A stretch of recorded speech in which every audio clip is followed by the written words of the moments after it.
Well, it's day 2 of the African Markets Conference this year, underway in Stellenbosch in the Western Cape. Over the course of the event, delegates will explore how to mobilize capital flows, both local and international, to meet Africa's structural needs and drive sustainable growth. Well, for more on this, let's cross now to my colleague Bulelani Philip. A very good afternoon to you, Bulelani. This sounds like a very interesting conference indeed, right down my street. But what are people saying there? Well, good afternoon to you, Nombu, and to the viewers at home. Of course, this is the 2025 African Markets Conference that is taking place here in Stellenbosch, of course, under the theme Unlocking Finance and Powering Growth and Africa's Future. Also on the lineup, we see that the Deputy Minister, David Masondo, was also one of the panelists this morning. And this afternoon, we expect to hear from former British Prime Minister Tony Blair. Joining me in this conversation now is Ballim, Chief Economist at Standard Bank. Firstly, good afternoon to you, Gulam. The objective of this conference? Well, Elani, Standard Bank from time to time will act as an interlocutor. We want to bridge information gaps. In other words, we want to facilitate conversations between African policymakers and international and local investors.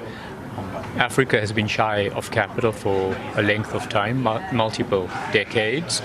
But over the last 2 years especially, we've seen African growth begin to improve, and we've seen some level of life enter capital markets. So while Standard Bank will always be facilitating these conversations, the time is probably prescient for us to accelerate and to get these parties increasingly together, particularly given the very fragmented geopolitical environment. The Deputy Minister this morning was talking about the funding shortfall for infrastructure of about $170 billion a year. How do we bridge that? So there's multiple funding sources, and I'm not going to suggest that we will necessarily see that gap bridged, but between a combination of foreign direct investment flows, bilateral funding, for example, China or European money, multilateral funding like the IMF, the World Bank and other development institutions, diaspora money is also quite important, but I also recognize for that matter, aid has generally been declining. So these are the multiple channels through which capital typically visits the continent. But while we can talk about the supply side, which is your question, I think what we also have to focus on is the demand side. In other words, Africa's got its work to do. Africa must improve the investment climate, starting with, for example, just generally the institutional strength, the rule of law. And if you enhance the investment climate in your particular market, in a sense, it serves as a magnet for capital that will find and pursue opportunities on the continent. Locally, we hear every day that the trade relations between South Africa and the US are deteriorating. Just saying yesterday, the former ambassador to the US, Ibrahim Rasool, landed in Cape Town. How do we actually protect the trade relations between the two countries? Well, Elani, I think the first thing is we must continue to engage the United States. The US is a significant economy. It's got enormous heft, accounting for about 1/5 of global GDP, and it is going to remain influential in a variety of global matters, for example, climate change. So South Africa needs to maintain diplomatic relationships. It needs to resource those relationships, those channels, with the appropriate staff that can help to at least mitigate the onslaught. We recognize, it's astonishing actually, if you consider that this little pitiful country at the bottom of the African continent has been parceled with Canada, Mexico and China in terms of the first wave of President Trump's assail. So that is a little disconcerting.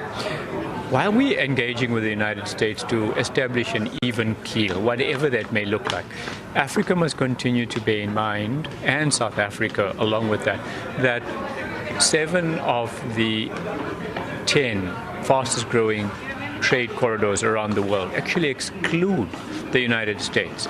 So there is opportunity outside of the United States. And again, it's astonishing if we are spilling over into this bifurcated world, you have on the one hand the United States and on the other everyone else. And by everyone else, it's astonishing if you consider the global north, meaning Europe, excluding the US, is throwing its arms around the global south. Sorry to cut you there. So who can we make friends with in the alternative of the US? Well, Elani, I love your question. It's more than who we can make friends with, but it's almost like Europe is looking for friendships. China will seek to, for example, consolidate its position and its relationships with Africa. The same, for example, for broader Asia. Also, the Middle East has found Africa seductive for the last 2 or 3 decades and increasing their investment in the continent. So Africa seems to have drawn itself into the orbit of, let me say, new relationships, new friendships, to use your choice of word, and these can be mutually reinforcing. So in 2025, South Africa hosts the G20. It would be amazing and plausible if South Africa is able to establish, let's call it the Johannesburg Consensus, forged in 2025, November of this year, when the heads of state come for the closing meeting of the G20 Assembly, and it resets the rules of the game for the world, given that the US is withdrawing its centrality in global multilateralism. All right, thank you so much, Mobilise Ballim, Chief Economist at Standard Bank. On that note, Nompu, we cross back to you in studio.